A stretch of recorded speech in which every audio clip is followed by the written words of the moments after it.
بسم الله الفتاح العليم والصلاة والسلام على رسوله الكريم. نتمنىكم أخواتي تكونوا في تمام الصحة والعافية، وكنرحب بكم من جديد في قناة حلويات أم آدم وإياد.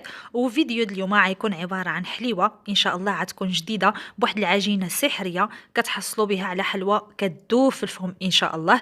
باش نعطيكم جميع الأسرار ديال الحلوى هذه عفوا، وكيفاش كتنقش. مهم جميع الأسرار والمعلومات على هذه الحلوى هذه مش تصيبوهم في الفيديو. تبعوا الفيديو اخواتي من الاول حتى الاخر، حيت بعض المرات كيجوني تعاليق ديال اسئله على شي حاجه وانا كنكون ديجا ذاكراها في الفيديو، ما كتبغيوش تكملوا الفيديو. فلهذا تبعوا الفيديو من الاول حتى الاخر باش ما تفوتكم حتى شي حاجه. دابا ما غنطولش عليكم ان شاء الله، باش نخليكم مع الفيديو وفرجه ممتعه. وهادو هما المقادير ديالنا. اول حاجه باش نسبقوا من العجينه اخواتي، عندي هنايا 500 غرام ديال الدقيق الرطب. دائما كيجيوني الاسئله على الدقيق، فالدقيق اللي كنستعمل انا هو هذا دالدي اخواتي. سبق لي صورت معكم ديك المتجر هذاك في كيتباع هذا الدقيق هذا، واخا بدلوه ماشي هذه لا مارك يعني اللي كانوا كيدخلوا في اللولي، ولكن رغم ذلك ما صبتش البديل ديال هذا الطحين. يعني هذا واخا ماشي مزيان بحال اخر، ولكن يعني كيبقى مفضل عندي على الطحين اللي كيبقى في المتاجر اخرين، يعني بحال ميركادونا ولا ديا ولا كونسوم. صافي تما عندي الزبده اخواتي، عندي 125 غرام من الزبده. انا كنستعمل هذه كذلك ديال الدي، بها باش رجعت كنخدم الصابلي. ولكن للنصيحه، في هذه الحلوى هذه استعملوا منطقيه، يعني الزبده صالحه للاكل. انا كنت مزروبه في هذه الحلوى هذه وما كانتش عندي زبده صالحه للاكل يعني منطقيه، ف اضطريت انني استعمل هذه الزبده. ولكن احسن حاجه انكم تستعملوا زبده صالحه للاكل، والناس اللي كاينه في اسبانيا تستعمل ديك الزبده المنطقيه اللي كتجي في الكاغيط مذهب او لا نقري. فهذا هو.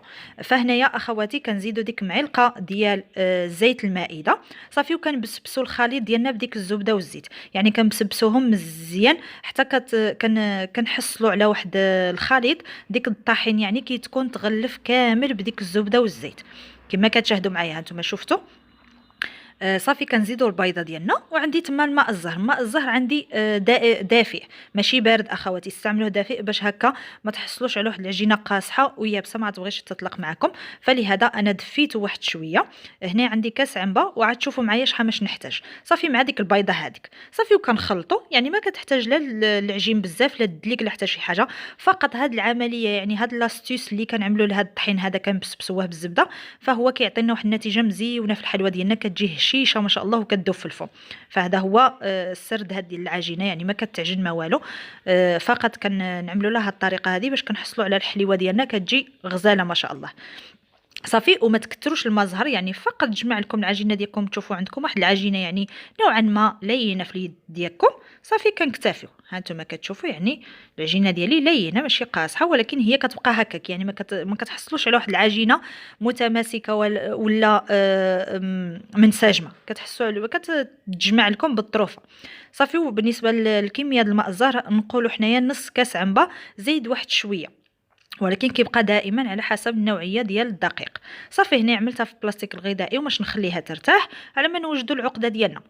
العقده ديالنا ما صورتهاش معكم حيت كاملين كنعرفوا نعملوا العقده اخواتي. كتسلقوا اللوز كتنشفوه مزيان، كطحنوه الطحنه الاولى والطحنه الثانيه كطحنوه مع السكر هو النصف الكميه ديال اللوز اللي غتحتاجوا دائما. صافي وكتنكهوا باش ما بغيتو كتجمعوا بالمزهر، يعني نكهوا بالقرفه، نكهوا بالفاني، بالحامض، باي حاجه بغيتو تنكهوا بها هذه الحليوه ديالكم كتنكهوها. صافي وكنجمعوا بالماء الزهر عفوا حتى كنحصلوا على واحد العجينه متماسكه. ما تفوتوش المزهر بزاف باش ما تفرقع لكمش الحلوه ديالكم.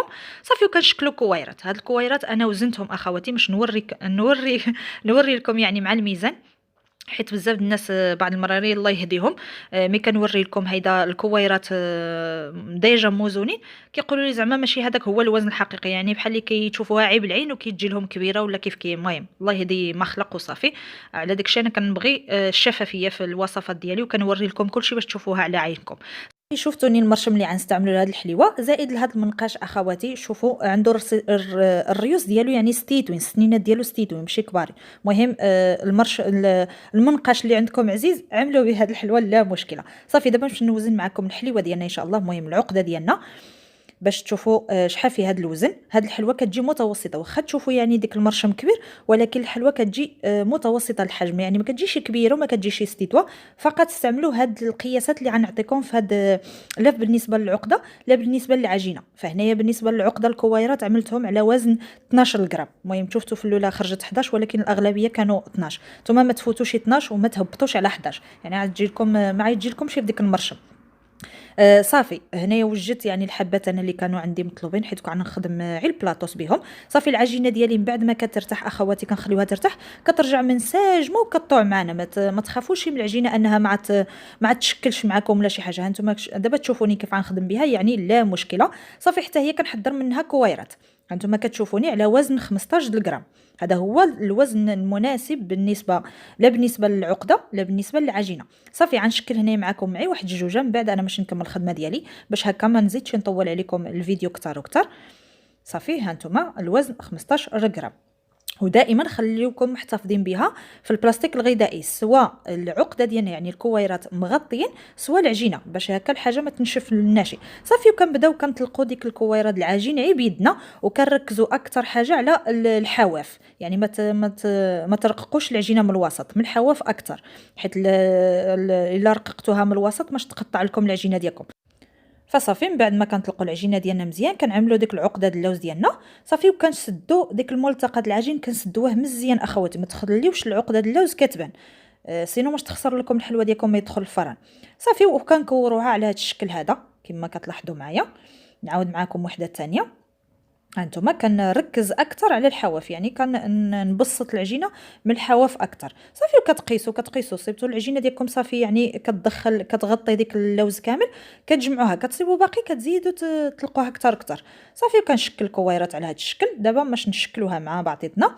هنايا المرشم اللي قلت لكم باش نستعملو كنعملو فيه شويه دقيق وكنسوسوه مزيان اخواتي. حاولوا تسوسوه ما تخليوش فيه الطحين باش ما تجيلكمش الحلوه ديالكم على الوجه ديالها الطحين. صافي كنركبوا اخواتي الحلوه ديالنا بحيث ديك الملتقى العجين هو كيكون الفوق، باش ملي كنقلبوا الحلوه ديالنا الوجه ديالها كيجي معوض، ما كيجيش فيها التشوهات عفوا. صافي وكنضغط باليد هكا، كنضغط مزيان باش كنثبت ديك الكويره ديالي وكتاخذ الشكل ديال المرشم على هذا الشكل هذا اخواتي. كما كتلاحظوا كنحاول يعني ندخل العجينه كامله في ديك التموجات ديال المرشم. وشوفوا معايا اخواتي راه لا العجين لا العقده كتفوت المرشم، يعني ديك الحبه قدها قد المرشم جوست. صافي وكنقلبوا المرشم ديالنا كنضربوه شويه وكتخرج الحليوه ديالنا معاوطه ومتقونه ما شاء الله. شوفوا معايا هانتوما كتشوفوا صافي، يعني ما كتجيش العجينه يعني بكثره ولا العقده هي اللي كتجي بكثره. مع هاد القياسات اللي عطيت لكم كتجي الحلوه يعني معوطه قد العجينه قد العقده د اللوز، حيت الا عملتوا العجينه بزاف عاود ما تجي لكم الحلوه ديالكم فيها عي العجينه. فهاد القياسات اللي عطيت لكم يعني بارفي يعني اكزاكت. صافي وباش نعمل نفس الشكل. هانتوما كتشوفوا كنقلب الحلوه ديالي الجهه اللي لاقينا فيها العجينه هي اللي كتكون من الفوق. صافي كنضغطوا عليها مزيان وكنسويو لها الوجه ديالها. هانتوما كنحاول يعني باش نتاكد بان ديك العجينه خدات الشكل ديال المول اولا المرشم. صافي دابا باش ننتقلوا عفوا للطريقه د النقيش. طريقه النقيش جيت سهله اخواتي. كنسوسو شويه ديك النقاش ديالنا في الدقيق وكنضغطوا كنقرفصوا. قرفصوا اخواتي ما تخافوش، يعني قرفصوا مزيان باش كتحصلوا على واحد النقشه رقيقه، ما كتخليوش العجينه غليظه.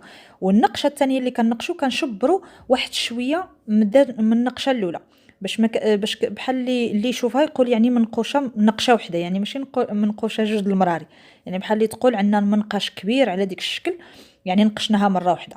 فانتم كتلاحظوا حيت الا نقشتوا ووقفتوا ومشيتوا عاود للطرف ونقشتوا كتجي في شكل كتجي بحال اللي مبسطحه الحلوه ديالكم. فلهذا كنقشوا ومي كنجيو نعملوا النقشه الثانيه كنشبروا شويه من ديك النقشه الاولى وكنقرفصوا. كنتمنى يعني نكون وصلت لكم الرساله. المهم هو الفيديو موضح عندكم، ولكن حتى الشرح خصني نشرح مزيان للمبتدئين واللي اول مره باش يعملوا هذه الحلوه باش الميساج يوصل لكل شيء ان شاء الله يا ربي. صافي هانتوما كتشوفوا وضغطوا مزيان، كنأكد انكم تضغطوا على المنقاش مزيان باش كترققوا ديك العجينه والحلوه ديالكم كتجي مفينيه مزيونه، كتجي مفينيه وغزاله. صافي باش نستمر على هذا الشكل هذا. هي ما كتاخذش وقت كثير، واخا كتشوفوا راه كتنقشوا هكا، ولكن راه سهله يعني ماشي صعيبه.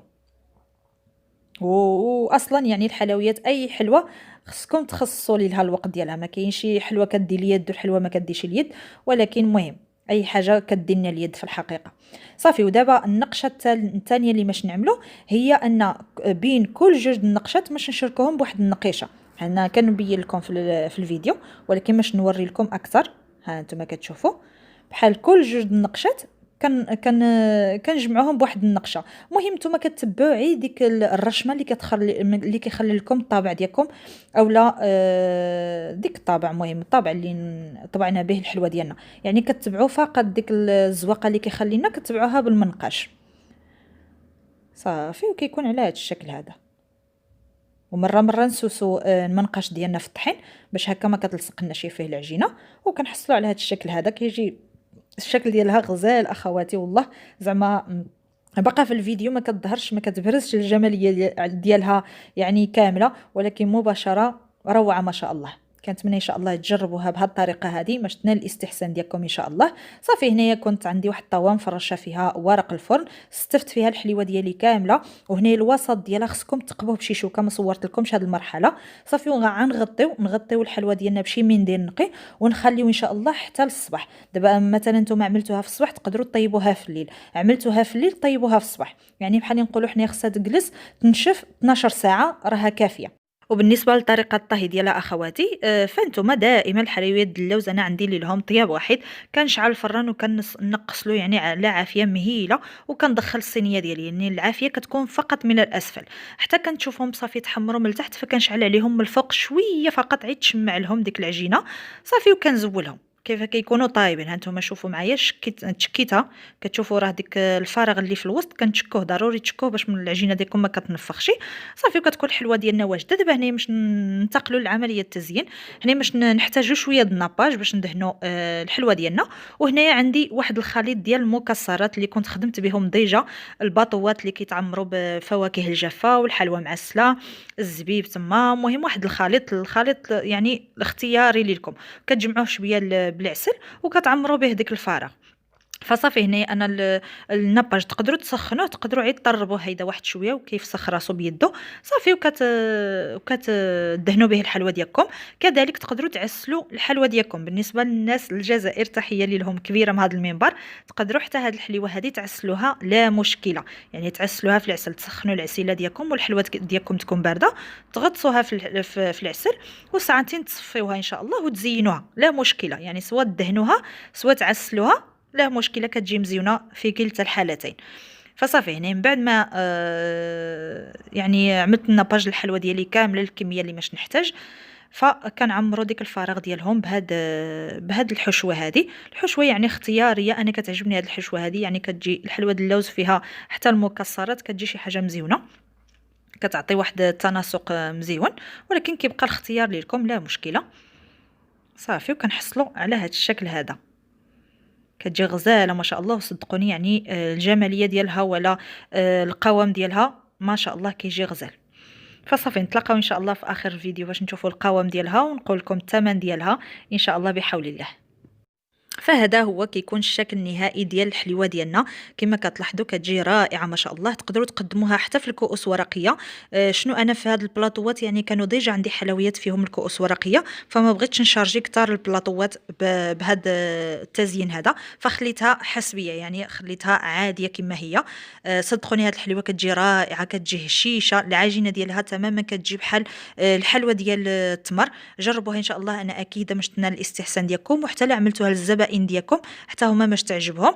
بالنسبه للثمن ديال هاد الحليوه هذه كنحسبها ب 15 اورو، يعني ما يعادل واحد 150 درهم مغربيه. كطلبوا لي اثمنه بالدرهم، ف 150 درهم اخواتي، يعني محسوبه على الحلويات ديال اللوز اللي كنخدم. فانا الحلويات ديال اللوز كامله كنخدمهم 150 درهم.